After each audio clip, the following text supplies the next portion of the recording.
అన్నా ఎక్కడికన్నా వెళ్తున్నారు? గుడికి వెళ్తున్నాం. ఓ దేవుని చుట్టానికి వెళ్తున్నారా?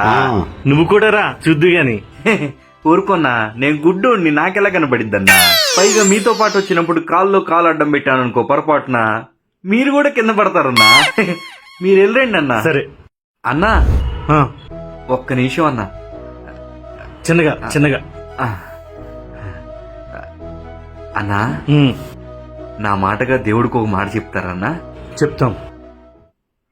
జన్మని ఇవ్వకపోయినా పర్వాలేదు గాని ఇలాంటి గుడ్డోడి జన్మ ఇవ్వద్దని చెప్పండి అన్నా. ఏం తింటామో తెలీదన్నా, ఏం వేసుకుంటామో తెలీదు, అసలు ఎలా ఉంటావో కూడా తెలీదన్నా. కాదన్నా, పొద్దున మా అమ్మ నువ్వు వచ్చో నిండు చంద్రుల్లా ఉంటావయ్యా అందన్నా. నేను నిజమే అనుకున్నా, గుడ్డోండి కదా.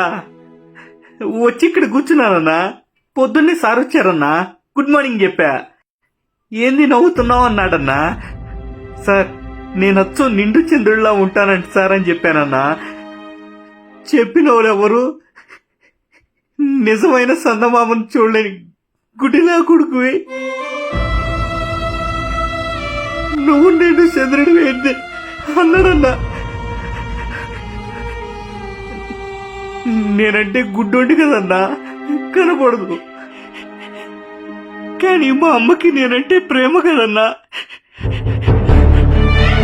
అందుకని ఆవిడ కూడా మూసుకుపోయినట్టున్నాయన్నా.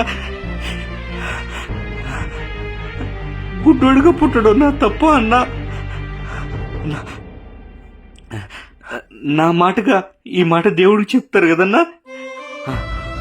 పోయిరండి అన్న, పోయిరండి అన్న. అన్నా ఒక్క నిమిషం అన్నా.